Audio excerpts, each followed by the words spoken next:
अब तक आपने देखा। इधर मोनिका आकर गौरी के परिवार वालों से मिलती है और कहती है कि पहले ये पता लगाना पड़ेगा कि सूरजभान के पास घर के कागजात पहुंचे कैसे, और वो ये भी कहती है कि ये किसी नजदीकी आदमी का काम है। इस पर गौरी कहती है कि कोई रिश्तेदार तो इन दिनों घर आया नहीं और घर का सदस्य तो ऐसा काम नहीं करेगा। इसी बीच कमला को गलतफहमी हो जाती है कि मोनिका उस पर शक कर रही है। इस पर वो बवाल करने लगती है, पर मोनिका कहती है कि उसका किसी पे इल्जाम लगाने का कोई इंटेंशन नहीं था। पर कमला मानती नहीं और इस पर मोहन उससे कहता है कि वो अंदर चली जाए। अंदर आकर गुंजन और फिर गौरी कमला को समझाने की कोशिश करते हैं, पर कमला उल्टा उन्हीं को ही सुना देती है। बाहर मोहन मोनिका से कमला के बर्ताव के लिए माफी मांगता है, पर मोनिका कहती है कि कोई बात नहीं। गुंजन विक्रम से फोन पे बात करती है और अचानक कमला आ जाती है और पूछती है कि किससे बात कर रही थी, तो गुंजन बात को टाल जाती है। इधर मैना और विक्रम तय करते हैं कि गुंजन को जल्द ही सूरजभान की और उन दोनों की खुद की असलियत बता देंगे कि वो दोनों भाई बहन हैं। कमला मोनिका को भला बुरा कहती है तो मोहन उसे टोकता है। वो मोहन से बदतमीजी से बात करती है। इस पर गौरी कमला को समझाने की कोशिश करती है, पर कमला गौरी के चरित्र पर कीचड़ उछालने लगती है। इस बात पर काफी तू-तू मैं-मैं हो जाती है और कमला की बदतमीजियों को देख नीरज को उस पर गुस्सा आ जाता है और वो उसे थप्पड़ मार देता है। नीरज के थप्पड़ मारने पर कमला घर को सर पे उठा लेती है और सबके समझाने पर भी शांत नहीं होती। तो इस पर नीरज कहता है कि वो एक अच्छी पत्नी की तरह उसका साथ दे, उसी में ही सारे परिवार की भलाई है। पर कमला का तमाशा फिर भी जारी रहता है। सारी परेशानियों से दुखी गौरी को शिव का ख्याल आता है और वो उसे उसके ख्याल में उसे प्रोत्साहित करता है कि उसे मुसीबतों का सामना डटकर करना चाहिए, और वो ऐसा करने के लिए गौरी से वादा भी लेता है। अब आगे। आपको क्या हो गया था? आप अपने ऊपर हाथ उठा रही थी। भैया तो ठीक है, लेकिन आप तो समझदार है ना। भाभी क्यों रो रही हैं आप? चलिए चुप हो जाइए। बस अब हम ना एक पल नहीं रुक सकते इस घर में। अभी के अभी ये घर छोड़कर चले जाएंगे। अरे और नहीं सहने वाले हम बेइज्जती, और नहीं सहने वाले हम। कहते साथ नहीं देते, अरे क्या करें? अरे उल्टा रस्सी से लटक जाए क्या? अब हमें और नहीं रहा। भाभी ये आप क्या कर रही हैं? आप प्लीज यही रुक जाइए, हम बात करेंगे सबसे और कोई आपको कुछ नहीं कहेगा। नहीं गौरी, तुम कुछ मत कहो। अब कुछ भी हो जाए ना, हम अपना इरादा बदलने वाले नहीं है। अरे और नहीं सहना हमें बेइज्जती।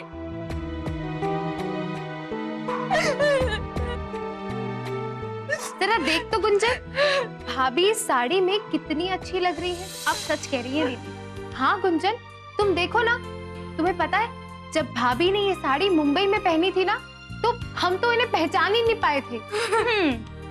आप सच कह रही हैं दीदी। फिर तो भाभी को ऐसी साड़ियाँ और खरीद लेनी चाहिए। आई एम श्योर वो सब में बहुत अच्छी लगेंगी। बस करो तुम दोनों। अरे हम कोई दूध पीती बच्ची नहीं है, सब समझते हैं हम। हमारा मन भटकाने के लिए ना तुम दोनों ये ड्रामा कर रही हो। लेकिन एक बात ध्यान से सुन लो, अब हम अपना इरादा बदलने वाले नहीं है। लेकिन भाभी इसमें बुराई ही क्या है? अच्छा आप बैठिए, हम पानी लेकर आते हैं।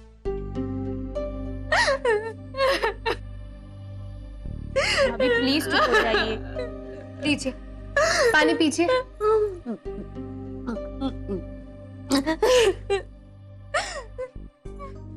देखिए भाभी, आपको जो करना है आप करिए, हम दोनों आपको बिल्कुल नहीं रोकेंगे। लेकिन एक बार ठंडे दिमाग से सोचिए और फिर फैसला कीजिए। चल गुंजन, हम दोनों चलते हैं।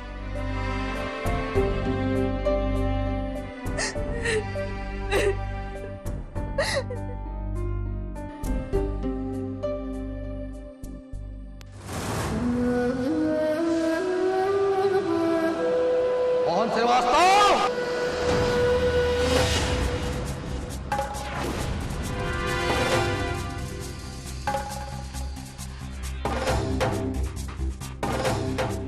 मोहन श्रीवास्तव। सूरजभान, तुम्हारी हिम्मत कैसे हुई हमारे घर की दहलीज पे कदम रखने की? इससे पहले कि हम अपनी मर्यादा को भूल जाएं, निकल जाओ यहाँ से। अब जो भी बात होगी पंचायत में होगी। श्रीवास्तव जी, पूरे मिर्जापुर में पंचायत करके सलाह मशवरा करने की क्या जरूरत है? हम खुद ही आपको बता देते हैं कि हमें पेपर्स देने वाला कौन। दादी, बाबूजी, ये ना फिर से नई कोई चाल चलने वाला है। कौन बाबू? इसने हमें पेपर्स दिया वो कोई बाहर का आदमी नहीं, बल्कि आपके परिवार का ही एक सदस्य है। झूठ बोल रहे हैं आप। अपने मतलब के लिए हमारे परिवार पर गलत इल्जाम लगा रहे हैं। हम गलत इल्जाम लगा रहे हैं? अगर हम गलत इल्जाम लगा रहे हैं, एक बात बताइए, ये आपके घर के पेपर्स हमारे पास कैसे पहुंचे? आपके पिताश्री के हूबहू हस्ताक्षर कैसे हो गया उसमें? जानते हैं इस औरत ने हमें पेपर्स दिया, वो कौन है? वो औरत है आपके घर की बहू कमला।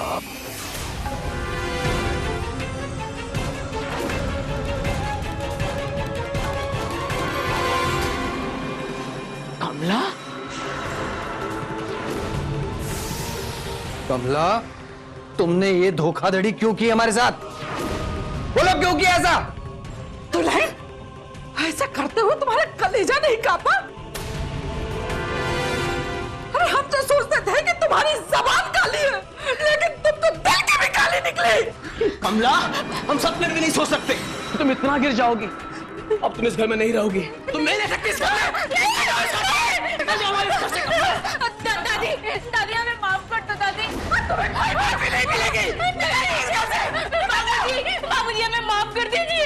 गौरी, गौरी हमें माफ कर दो। गौरी, तुम तो माँ विंध्यवासिनी की भक्त हो ना, दुष्टों को माफ कर देती हो। हमें माफ कर दो गौरी। कोई माफी नहीं मिलेगी तुम्हें।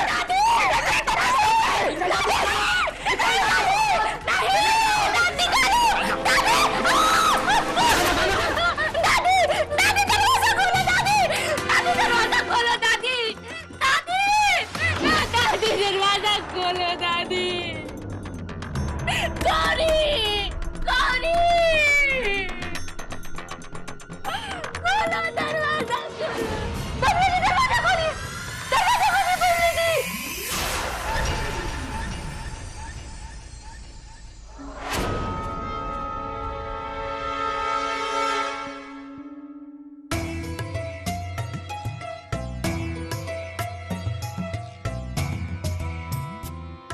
हे भगवान, कहीं उस भागड़ बिल्ले ने सबको सच्चाई बता दी तब?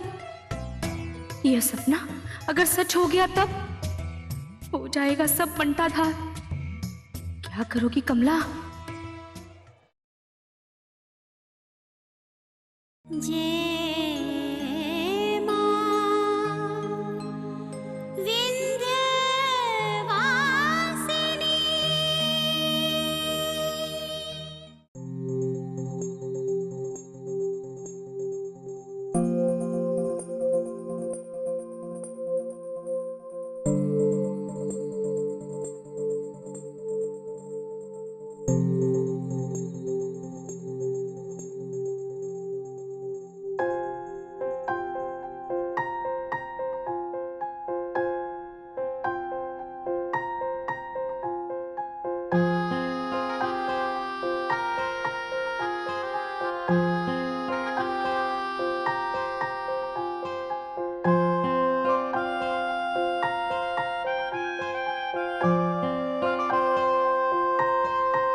तुम्हें पता है शिव, घर का माहौल कितना बिगड़ चुका है। आज भैया ने भाभी पर हाथ उठाया। हमें तो समझ में नहीं आ रहा कि हम किससे क्या कहें।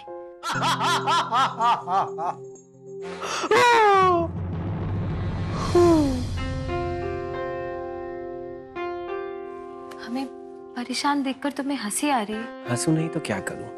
तुम तो ऐसे सीरियस हो रहे हो जैसे वो तुम्हारी कमला भाभी का टिकट कट गया। तुम्हारे लिए सब कुछ मजाक होता है। और तुम्हारे लिए तो सब चीजें बहुत सीरियस है ना, भले कुछ हुआ हो या ना हुआ हो।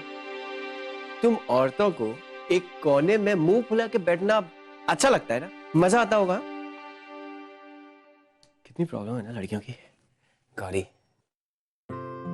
गौरी, गौरी। अच्छा देखो मेरी, इधर देखो। इस दुनिया में हर प्रॉब्लम हम इंसानों की बनाई हुई होती है। और ऐसी कोई भी प्रॉब्लम नहीं है जिसका सोल्यूशन हम इंसानों के पास ना हो, क्योंकि हर प्रॉब्लम का सोल्यूशन हम इंसानों के पास ही होता है, समझी? तो ये तुम्हारा जो रूठा हुआ सा मुंह है ना, उसको नॉर्मल करो, गुस्सा शांत करो और थोड़ा सा मुस्कुरा दो। चलो ठीक है, तुम्हें बताता हूं, जब तुम रूठती हो या गुस्सा होती हो तो कैसी लगती हो?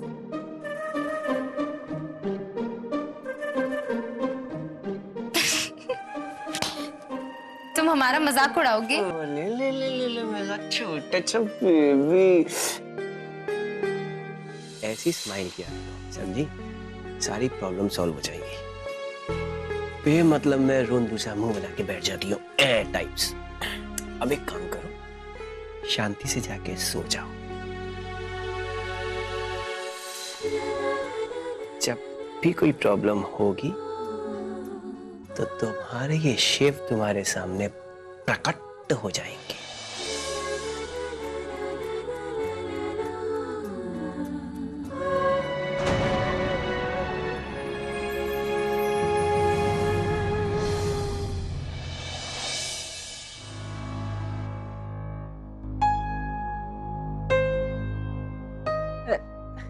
दुल्हन, ऐसे हाथ रख के बैठोगी ना तो सूज जाएगा, दुखने लगेगा। जाओ जाके किचन में देख लो, नीरज को ऑफिस जाना है, देर हो जाएगी।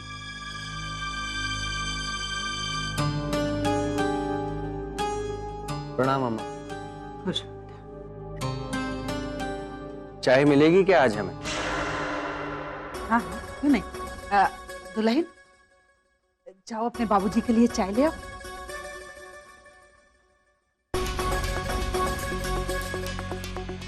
हाँ, हम ही ले आते हैं।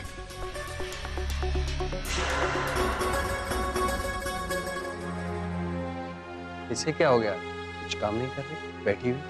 अरे मोहना, अगर काम कर लेगी तो रूप कैसे दिखाएगी? हाँ?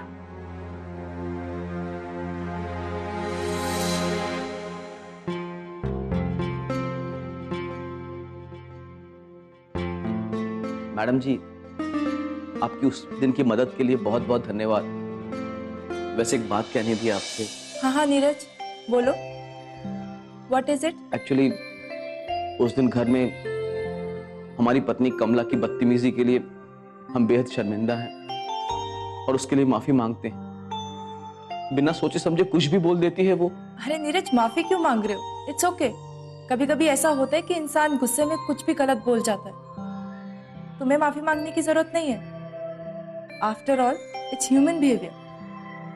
अरे वाह, मोनिका जी कितनी सुलझी और समझदार औरत है, और एक हमारी कमला रानी है कि। कोई बात नहीं, आप जा सकते हैं। यस मैडम जी। और हाँ नीरज, किसी बात की भी कोई टेंशन मत लेना। Thank you.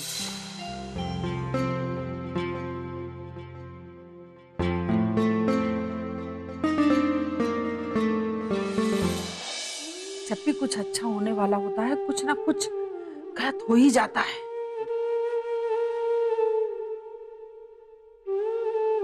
प्रणाम दादी। प्रणाम बाबूजी। बेटा, बड़ी देर कर दी। हाँ बाबूजी, आज ऑफिस में बहुत काम था। घर में कोई बात तो नहीं हो गई? फिर से कोई कमला ने बवाल तो नहीं खड़ा कर दिया? कोई बवाल नहीं खड़ा किया, बस काम नहीं कर रही है। अरे काम के नाम पर एक चम्मच तक नहीं उठाया, सारा काम अम्मा ने और गौरी ने ही कर दिया है। क्या? जी, जाकर समझाइए अपनी बीवी को। बाबूजी,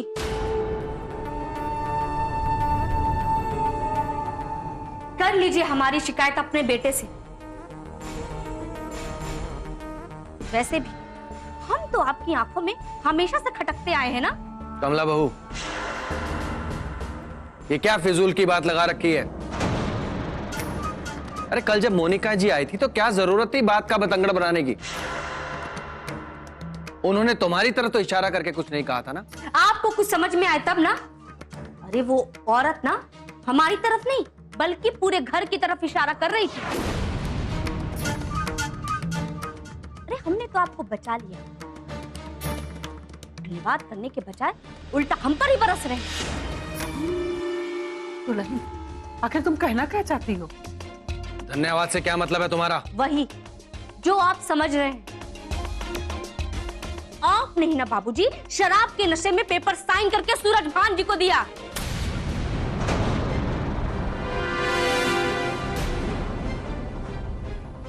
वही इशारा कर रही थी आप सबकी मोनिका जी,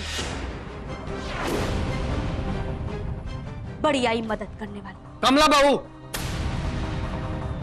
क्या उल जुलूल की बातें कर रही हो तुम? हम भला अपने घर का सौदा क्यों करेंगे, और वो भी 40 लाख के मकान का सौदा सिर्फ 5 लाख में? पीते जरूर थे पर इतना भी नहीं कि बेहोश रहे। और हां, सच कहे ना, जब मोनिका जी ने आके बात समझाई ना हमें, तभी हमें ये लगने लगा था कि कहीं तुमने तो नहीं सूरजभान को इस मकान के कागजात सौंप दिए हैं।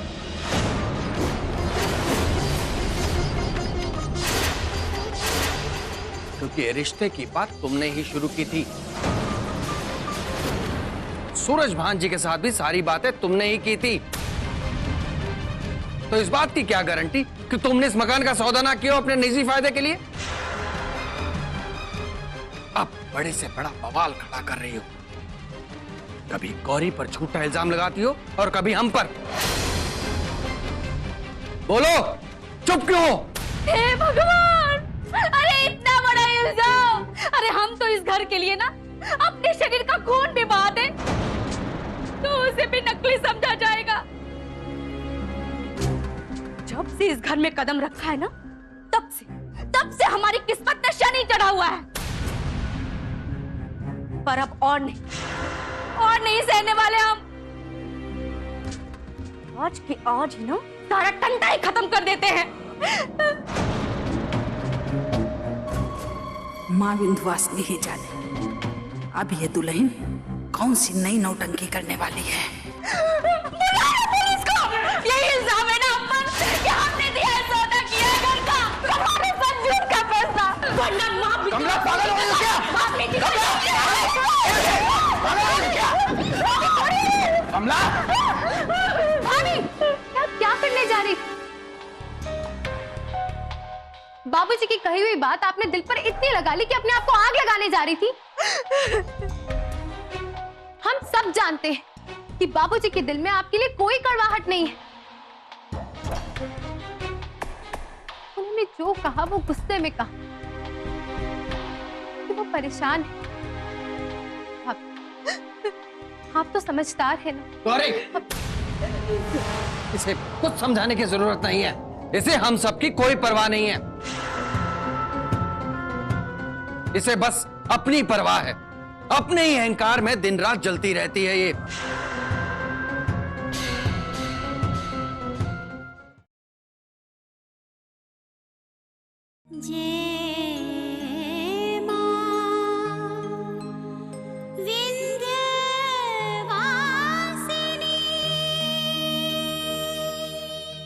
गौरी,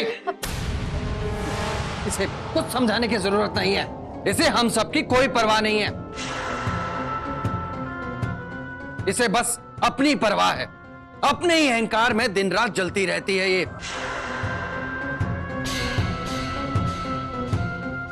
इसे इतना भी नहीं मालूम कि अगर इसे आज कुछ हो जाता तो हम सब पास पड़ोस में क्या मुंह दिखाते।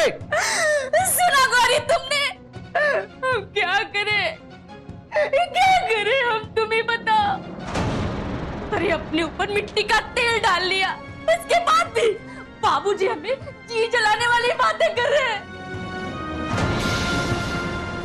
अरे हमारी तकलीफ की बाबूजी को कोई परवाह नहीं। एक बाहर की औरत आकर हमसे बहस कर कर चली जाती है।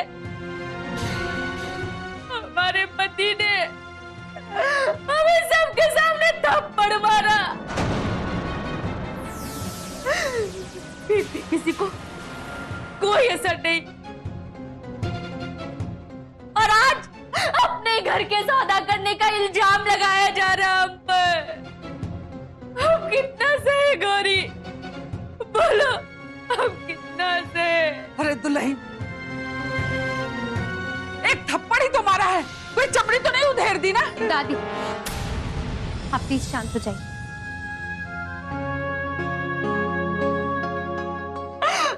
भाभी हम कह रहे हैं ना आपसे, आपकी तरह हम सब भी परेशान हैं।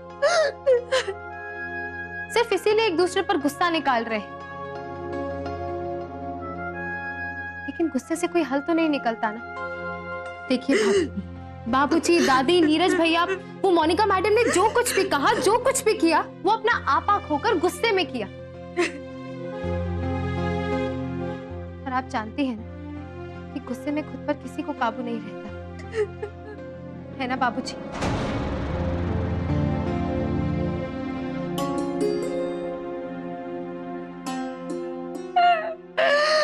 भाभी चलिए, आप ये सब भूल जाइए और कमरे में चलिए। गुंजन चलो हमारे साथ भाभी को लेकर कमरे में। चलिए भाभी, चलिए।